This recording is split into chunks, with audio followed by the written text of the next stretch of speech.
Hi friends, welcome back.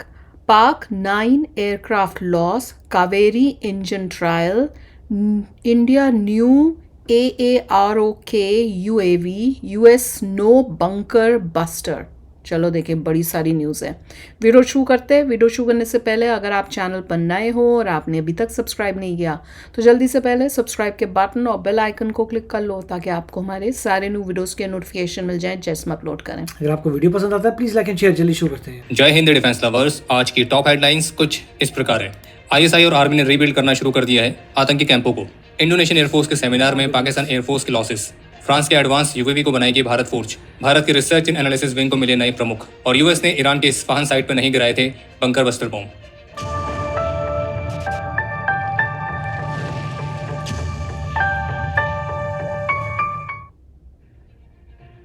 आपने अक्सर एक कहावत सुनी होगी कि कुत्ते की दुम हमेशा टेढ़ी रहती है, वो कभी भी सीधी नहीं हो सकती है। तो वैसा ही हाल पाकिस्तान का भी है। हालांकि आप उनके लिए सुअर का एग्जांपल ले सकते हैं क्योंकि उनकी हरकतें सुअर वाली ही है। तो अपडेट यह है कि एनडीटीवी की लेटेस्ट रिपोर्ट के मुताबिक भारत ने अपने ऑपरेशन सिंदूर में पाकिस्तान और पाकिस्तान ऑक्यूपाइड जम्मू कश्मीर में जिन आतंकी लॉन्च पैड्स को तबाह किया था, तो अब पाकिस्तान की आईएसआई और पाकिस्तान की आर्मी ने उन आतंकी ट्रेनिंग कैंप्स को फिर से बनाना शुरू कर दिया है। और इन सुअरों के कैंप्स को रीबिल्ड करने के लिए जो फंडिंग है वो ऑब्वियसली पाकिस्तान सरकार की तरफ से आ रही है। और फिलहाल मुख्य रूप से पीओजे के और एलओसी के साथ के जो रीजंस हैं, तो वहां पे इन कैंप्स को मुख्य रूप से रीबिल्ड किया जा रहा है। और एनडीटीवी की रिपोर्ट में इंटेलिजेंस सोर्सेज के हवाले से इस बात का खुलासा किया गया कि इस बार पाकिस्तान छोटे टेरर लॉन्च पैड्स को सेटअप करने की योजना बना रहा है, जिन्हें घने जंगल वाले रीजन में स्थापित किया जाएगा। और वो इस बार एडवांस टेक्नोलॉजी से इक्विप्ड होंगे ताकि वो कैंप्स भारत की एजेंसीज की नजर में आसानी से ना आए। और ये जो कैंप्स हैं ये कम से कम 200 ऑपरेटिव्स को होस्ट करेंगे ताकि अगर भारत दोबारा से कोई एयर स्ट्राइक करता है तो उससे पाकिस्तान के जो सुअर हैं कम संख्या में होरिफाइड हों। और रिपोर्ट के मुताबिक बहावलपुर में आईएसआई की मौजूदगी में जैश, लश्कर, हिजबुल, टीआरएफ तो इनके कमांडरों के साथ बैठक भी हुई है। और इन लॉन्च पैड्स को फिर से बनाने में जो पाकिस्तान है वो वर्ल्ड बैंक और एडीबी से मिले फंड का बड़े हिस्से का इस्तेमाल कर रहा है। और इन कैंप्स की सुरक्षा में जो पाकिस्तान है वो special army train security guards को तैनात करेगा और उन्हें भी एडवांस इक्विपमेंट से लैस किया जाएगा। बाकी जैसा कि कहा गया कि जो पाकिस्तान है वो अपने इलाके में पहले की तुलना में अब छोटे छोटे कई ट्रेनिंग कैंप बनाने पर फोकस कर रहा है और इन कैंपों में सीमित आतंकियों को ही रखने की व्यवस्था होगी। अभी मेरे को इसी से याद आ रहा है कि हमने किया था ना ऑपरेशन सिंदूर की मूवी, उसमें यही कहा था कि भैया अभी ये बंद नहीं हुआ है और हम अब जो है ज़्यादा अंदर घुस के और ज़्यादा मतलब ड्रोन्स जो होंगे वो ज़्यादा जाएंगे। अब ड्रोन से करेंगे। तो इसका मतलब ये है कि इंफॉर्मेशन ये जो अब हमारे पास पहुंच रही है ये हमारी आर्मी, हमारी मिलिट्री के पास पहले ही आ चुकी होगी और वो अब वार्निंग कर रहे होंगे कि भाई अगर तुमने बाज नहीं आते हो तो अब जो होगा वो पहले से भी ज़्यादा होगा। अब समझ में आ रही है क्यों उन्होंने वो मूवी बनाई है, क्योंकि ये सब चल रहा है अभी। और Pakistan Looni, Putwal, Bhaironath, Tipu post, Jamil post, Umrawali, Chaprar forward, Chhota Chak, Afzal शहीद और जंगलोरा में तबाह सभी आतंकी कैंप को फिर से तैयार करने में जुटा हुआ है। जबकि पीओजेके के इलाकों में नए लॉन्चिंग पैड्स बनाए जा रहे हैं और ये लॉन्च पैड केल, साड़ी, दुधियाल, अथमुकम, जूरा, लीपा, पंचीवन, कहूटा, कोटली, खुईरता, मंधार, निकेल, चमनकोट और जानकोटे में। तो कहने का तात्पर्य यह है कि जो हमारा निकम्मा पड़ोसी पाकिस्तान है तो वो ऑपरेशन सिंदूर के दौरान फ्राई किए गए सुअरों को फिर से तैयार कर रहा है और इस बार नए तरह के सुअर आएंगे और उन नए सुअरों के लिए नए कैंप्स बनाए जा रहे हैं। हालांकि वो बात अलग है कि होरिफिकेशन तो उनका भी होना ही है। सोशल मीडिया पर इंडोनेशियन एयरफोर्स के सेमिनार के स्लाइड की एक तस्वीर काफी वायरल हो रही है, जिसमें भारत और पाकिस्तान के बीच मई के महीने में जो कॉन्फ्लिक्ट हुआ था तो उसे पाकिस्तान को जो लॉसेस हुए हैं तो उसकी समरी दिखाई गई है। जिसके मुताबिक पाकिस्तान ने इस कॉन्फ्लिक्ट में 6 फाइटर जेट्स को खोया था, 2 एवॉक्स एयरक्राफ्ट खोए थे, एक C-130 ट्रांसपोर्ट एयरक्राफ्ट खोया था और उनके 2 surface to air missile radar complex भी तबाह हुए थे। और इस स्लाइड के मुताबिक इन लॉसेस की जो पुष्टि है उसे पाकिस्तान के क्लेम्स और इंडिपेंडेंट सोर्सेस दोनों के द्वारा करवाई गई है। और भारत और पाकिस्तान के इस कॉन्फ्लिक्ट से लेसन्स लेने के लिए इंडोनेशियन एयरफोर्स ने 2 तरह के सेमिनार्स कंडक्ट किए थे और इन दोनों में से एक सेमिनार में भारत के डिफेंस अटैच भी शामिल हुए थे। लेकिन जो पाकिस्तान के डिफेंस अटैच है तो उन्होंने इंडोनेशिया के इन दोनों में से किसी भी सेमिनार में पार्टिसिपेट करने से मना कर दिया था। खास करके इसलिए क्योंकि इंडोनेशिया ने अपने सेमिनार में पाकिस्तान को हुए लॉसेस के बारे में भी काफी ब्रीफली बात करी है। और आपको ध्यान होगा कि पाकिस्तान और चीन ने ऑपरेशन सिंदूर के बाद एक डिस इन्फॉर्मेशन कैंपेन शुरू किया था और जिसमें एक फेक न्यूज ये चलाई जा रही थी कि ऑपरेशन सिंदूर के बाद जो इंडोनेशिया है वो रफाल वाली डील पर अब फिर से विचार कर रहा है, जबकि ऐसा कुछ था भी नहीं। हाँ, इंडोनेशिया द्वारा फ्रांस से एडिशनल रफाल फाइटर्स को ले जाने वाली रिपोर्ट जरूर आई थी। और इस सेमिनार में भारतीय वायुसेना की जो टैक्टिक्स में इस बार बदलाव देखे गए थे तो उसके बारे में भी मुख्य रूप से काफी बात की गई है कि कैसे भारत ने नई टैक्टिक्स अपना के पाकिस्तान को एक बहुत बड़ा डैमेज दिया है।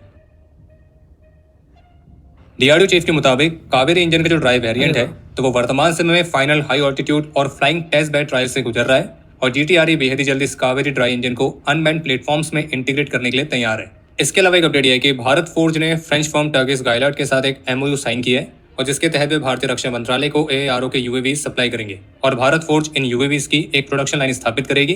बाकी जानकारी के लिए आपको बता दें कि जो AARO के UAVs हैं तो ये मीडियम ऑल्टीट्यूड लॉन्ग एंड्योरेंस यानी कि मेल UAVs की कैटेगरी में आते हैं, जिन्हें कम से कम एक्विजिशन और डिप्लॉयमेंट कॉस्ट के साथ एडवांस टेक्नोलॉजी डिलीवर करने के उद्देश्य के साथ विकसित किया गया है और ये हाई ऑल्टीट्यूड एरियाज में लंबे समय तक ऑपरेट कर सकते हैं, लॉन्ग रेंज के सर्विलेंस मिशंस परफॉर्म कर सकते हैं और इन्हें इलेक्ट्रोमैग्नेटिक सेंसर्स और रडार से इक्विप किया गया है और एक सेफ डिस्टेंस में रहते हुए इनकी मदद से दुश्मन की एक्टिविटीज को मॉनिटर किया जा सकता है और केवल मॉनिटरिंग और सर्विलेंस ही नहीं बल्कि इनकी मदद से दुश्मन टारगेट्स पर स्ट्राइक भी की जा सकती है। बाकी इनका एंड्योरेंस टाइम 24 घंटे से ज्यादा का है। और अगर आप यहाँ तक वीडियो देख चुके हैं तो कृपया करके वीडियो को लाइक करना ना भूलें और साथ में आपको सूचित कर दें कि जो मई महीने की फ्रंटलाइन मैगजीन है तो वो भी लॉन्च हो चुकी है, जो कि हमारी मोबाइल एप्लीकेशन और ऑफिशियल वेबसाइट दोनों ही जगह पर उपलब्ध है। और बाकी जितनों ने भी मोबाइल एप्लीकेशन में प्रीमियम सब्सक्रिप्शन ले रखा है तो उन्हें ये फ्रंटलाइन मैगजीन अलग से बाय करने की जरूरत नहीं है, ये उनको उनकी मेंबरशिप के साथ फ्री ऑफ कॉस्ट मिलती है। और बाकी अगर आप चैनल पर पहली बार आए हैं तो squadron.in पे जाके ऑपरेशन सिंदूर और कारगिल से इंस्पायर्ड मर्चेंडाइज को चेकआउट करना ना भूलें।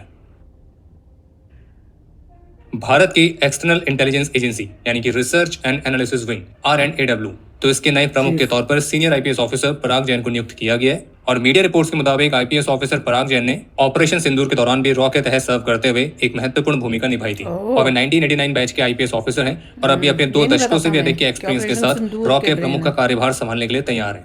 जब आर्टिकल 370 हटाया गया था तब रॉ के अंदर रहते हुए इन्होंने जम्मू कश्मीर में सर्व किया था और पाकिस्तान डेस्क को काफी व्यापक रूप से हैंडल किया था। इसके अलावा श्रीलंका और कनाडा में भी इंडियन मिशंस में पोस्टेड रह चुके हैं और जबकि कनाडा में अपने कार्यकाल के दौरान इन्होंने दूसरे देश से ऑपरेट होने वाले खालिस्तानी टेरर मॉड्यूल्स को भी मॉनिटर किया था। CNN की रिपोर्ट के मुताबिक गुरुवार को अमेरिका के टॉप जनरल ने सीनेटर्स को ब्रीफ करते हुए बताया है कि लास्ट वीकेंड ईरान की न्यूक्लियर साइट्स में जो अमेरिका ने स्ट्राइक्स करी थी तो उन स्ट्राइक्स के दौरान सेंट्रल ईरान में जो इस्फहान वाली साइट है तो उसके खिलाफ US मिलिट्री ने अपने मैसिव ऑर्डिनेंस पेनिट्रेटर बॉम्ब या यूं कहें अपने बंकर बस्टर बॉम्ब का इस्तेमाल नहीं किया था क्योंकि वो साइट इतनी ज्यादा डीप थी कि वहां पे ये बॉम्ब्स इफेक्टिव साबित नहीं होते। और US ऑफिशियल्स ये मानते हैं कि जो इस्फहान वाली न्यूक्लियर साइट है तो वहां का जो अंडरग्राउंड स्ट्रक्चर है तो वहां पे करीब 60% तक का ईरान का इनरिच्ड यूरेनियम स्टॉक पाइल है जो कि ईरान को न्यूक्लियर वेपन्स प्रोड्यूस करने के लिए चाहिए। बाकी ये कहा गया कि ऑपरेशन मिडनाइट हैमर के दौरान अमेरिका के B-2 बॉम्बर्स ने फोर्डो और नतांज वाले न्यूक्लियर साइट्स पर तो दर्जन भर बंकर बस्टर बॉम्ब गिराए थे, लेकिन जो इस्फहान वाली न्यूक्लियर साइट है तो उसे अमेरिका ने अपने टॉम हॉक मिसाइल से टारगेट किया था जो कि लॉन्च की गई थी US सबमरीन से। और जबकि ब्रीफिंग में ये भी सामने आया है कि ईरान की कुछ कैपेबिलिटीज तो ऐसी हैं जो इतनी ज्यादा नीचे है कि वहां तक अमेरिका की बॉम्बिंग कैपेसिटी है ही नहीं। और जबकि ऑपरेशन मिडनाइट हैमर के बाद डिफेंस इंटेलिजेंस एजेंसी के अर्ली असेसमेंट को लेकर CNN की रिपोर्ट में बताया गया था कि US की स्ट्राइक्स ने ईरान के न्यूक्लियर प्रोग्राम के कोर कंपोनेंट्स को डिस्ट्रॉय नहीं किया है और ईरान का न्यूक्लियर प्रोग्राम कुछ ही महीना पीछे धकेला गया है। देखिए बहुत अच्छा वीडियो था, मेरे को तो सबसे अच्छा इसमें लगा है इसमें कि इंडिया जो है कावेरी इंजन पे ट्रायल कर रहा है, मेहनत कर रहा है कि कावेरी इंजन बन जाए जिससे हमें डिपेंडेंस किसी पे नहीं होना पड़े अपने इंजन्स के लिए। आप ये बोल सकते हो कि एयरप्लेन हमें आता है बनाना मगर इंजन हमारा नहीं है तो वो सही नहीं बात होती। मेरे ख्याल से उसकी बात क्रिटिकल है। दूसरा जो बंकर बस्टर्स हैं ये पॉसिबल है कि हर जगह हर साइट में बंकर बस्टर बॉम्ब्स नहीं यूज़ किए हों, कहीं में यूज़ किए हों। अब मुझे खुशी इस बात की इंडोनेशिया ने जो बोला है कि उनके डेटा की उनके कितने गिरे हैं कितने नहीं गिरे, मगर ये भी देखना है कि इंडोनेशिया के इंडिया के बारे में क्या बोला है कि इंडिया के कितने डैमेज हुए थे, वो डेटा भी सामने आना चाहिए जिससे आपको भी पता चले कि उनकी असेसमेंट क्या थी। तो काफ़ी अच्छा वीडियो था, वेरी नाइस। तो चलो यार चलते हैं, मिलेंगे नेक्स्ट वीडियो में बहुत ही जल्द। Till then take care and bye bye. तो अगर आप मेरे इस चैनल पे नए हो तो जल्दी से सब्सक्राइब के बटन को हिट करो और बेल आइकन को क्लिक करो ताकि आपको मेरा जब नया वीडियो मैं लगाऊं आपको उसके बारे में जल्दी से पता चल जाए।